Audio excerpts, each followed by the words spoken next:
night of ships firing, naval ships from the Libyan Navy firing into Tripoli. These have not, I believe, yet been confirmed. But the evidence is mounting that tomorrow we could see a wholesale massacre unless there is a very strong response. It's not enough for words any longer. The UN must actually pass a resolution to empower people to stop it. The only thing they will listen to, in my view, Gaddafi and his sons, is action.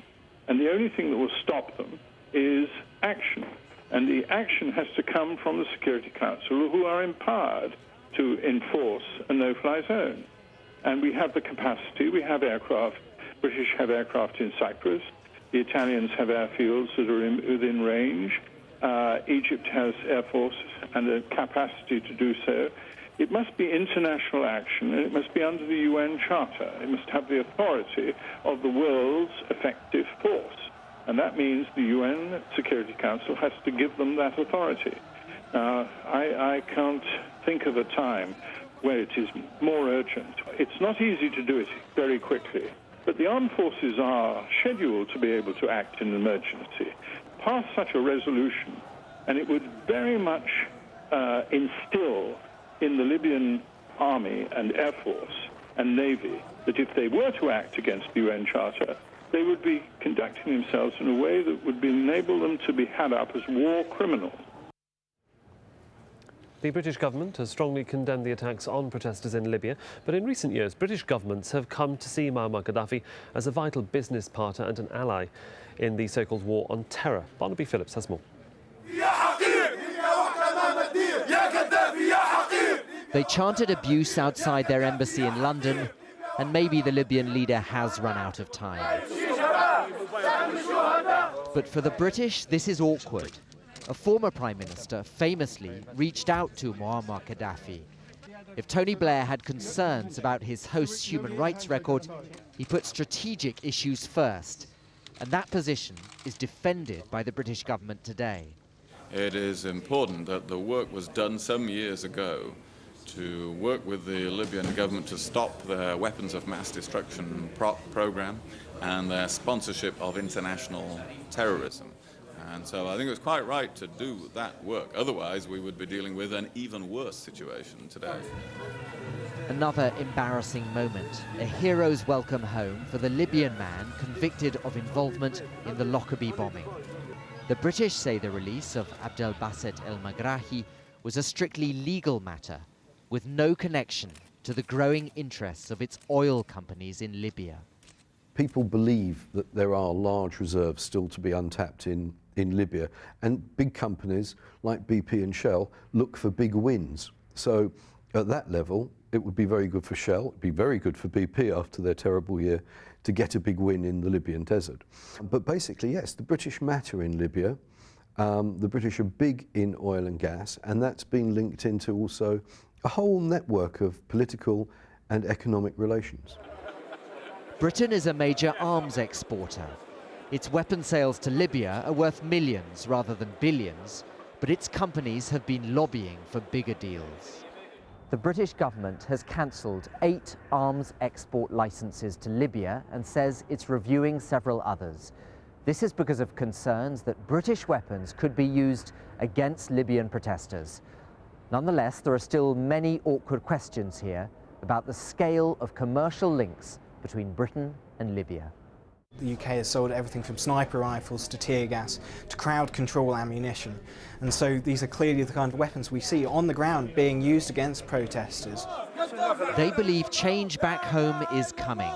But for Britain, there is now uncomfortable scrutiny on how this country does business and with whom. Barnaby Phillips, Al Jazeera, London. For more on the uprising in Libya, we'll be bringing you the very latest developments. Do stay with us here on Al Jazeera.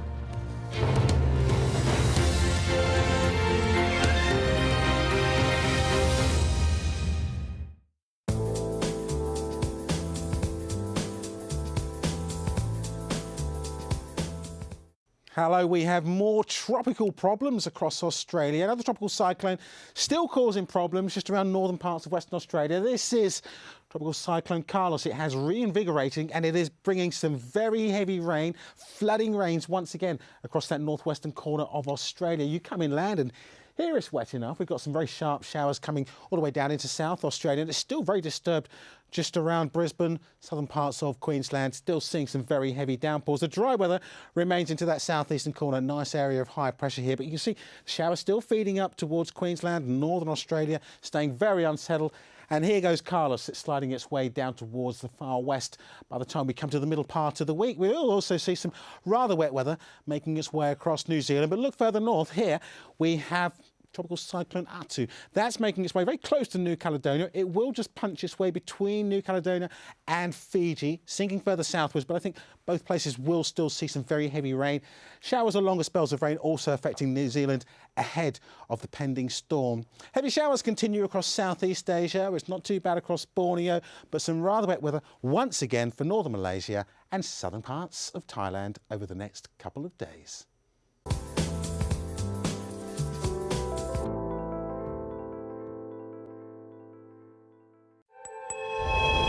The times change.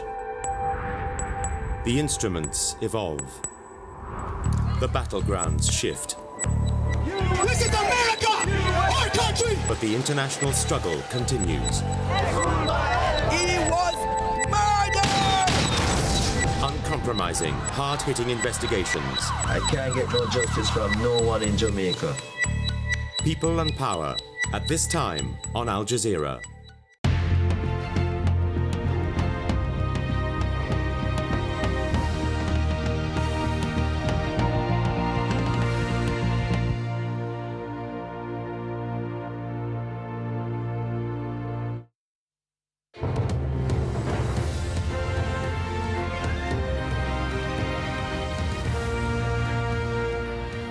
Welcome back. Here's a reminder of our top story here on Al Jazeera. The United Nations Security Council will hold a closed-door meeting on Libya on Tuesday. This as the violence continues across the country, with reports of hundreds dead. Libyan leader Muammar Gaddafi appeared on state television, denying rumours that he'd fled the country to Venezuela. Well, to other news now, where several people are feared killed after a strong earthquake hit the New Zealand city of Christchurch. Local television showed bodies being pulled out of the rubble, though it wasn't clear whether any of them were alive.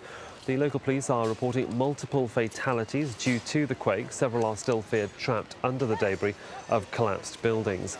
This is the second major earthquake in the area in just 5 months. Well, with the very latest, let's go to our Kuala Lumpur news centre, where Divya Gopalan is standing by with the very latest. Of course, the clean-up operation, the rescue operation continues, but there's a real worry about aftershocks too, is there not, Divya?